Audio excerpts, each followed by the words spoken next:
Kumaram Bheem tiger conservation కోసం ప్రకటించిన GO 49 నిలిపివేతపై సంతోషం వ్యక్తం చేశారు మంత్రి సీతక్క. ఆదివాసీ నేతలు సీఎం రేవంత్ రెడ్డిని కలిసి ధన్యవాదాలు తెలిపారు. కాంగ్రెస్ పార్టీ ఆదివాసీలకు ఎప్పుడూ అండగా ఉంటుందన్నారు ఎమ్మెల్యే బొజ్జు పటేల్. మరోవైపు జీవో 49 ఆపివేయడంతో సంతోషం వ్యక్తం చేస్తున్నారు ఆదివాసీలు. అటవీ శాఖ ఆధ్వర్యంలో 49 జీవోని తీసుకురావడం అనేది జరిగింది. మరి కేంద్ర ప్రభుత్వం ఒత్తిడితోటి ఆ యొక్క ప్రస్తావన 2018 నుంచి 2022 వరకు పూర్తి స్థాయిలో దానికి సంబంధించిన జీవోల్ని మరి ప్రత్యేకించి కారణించడంతో మొన్న జీవోలితే మరి ఆ ప్రాంత ఆదివాసులందరూ కూడా వ్యతిరేకించడం మూలంగా మరి ఇన్ఛార్జ్ మంత్రివర్యులు పోయిన నెల 27 తారీఖున ప్రత్యేకమైన సమావేశాన్ని ఏర్పాటు చేసి జూపల్లి కృష్ణారావు గారు ఆదివాసులతోటి సమావేశం ఏర్పాటు చేయడం అనేది జరిగింది. సీతక్క గారు మరి జూపల్లి కృష్ణారావు గారు ప్రత్యేకమైన సమావేశాన్ని ఏర్పాటు చేసుకుని ఆ జీవోని రద్దు చేయాలని గౌరవ ముఖ్యమంత్రి గారితో చర్చించిన తర్వాత గౌరవ ముఖ్యమంత్రి గారు ఈరోజు ఆ యొక్క 49 జీవోని అభయాన్స్లో పెడుతూ మరి ప్రత్యేకమైన జీవోని ఈరోజు రిలీజ్ చేయడం అనేది జరిగింది. మరి ఒకవైపు ఆదివాసుల్ని ఆ రోజు మేము మాట కూడా ఇవ్వడం అనేది జరిగింది.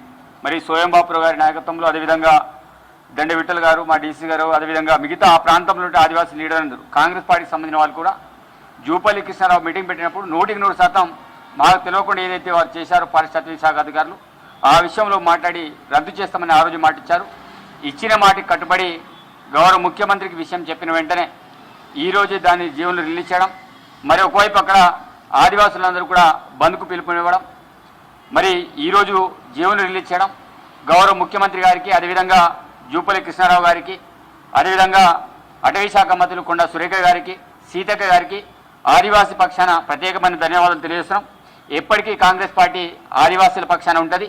తప్పకుండా ఆదివాసులందరూ కూడా ఈ విషయంలో హర్షం వ్యక్తం చేయాలని కూడా ఈ సందర్భంగా తెలియజేస్తున్నాను. 49 జీవో వలన ఆనాడు ఏ విధంగా అయితే ఉమ్మడి ఆంధ్రప్రదేశ్లో మరి ఆనాడు పోలవరం ప్రాజెక్టులో ఆదివాసులు అనేక మంది ఆగమైపోయినారు.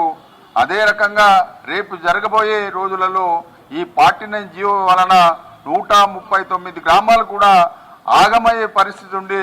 కాబట్టి దాన్ని గౌరవ ముఖ్యమంత్రి గారు ఒక మంచి ఆలోచన చేసి ఆ జీవోను రద్దు చేయడం, వారికి ప్రత్యేకంగా ఆదివాసుల తరపున వందనాలు తెలుపుతున్నాం.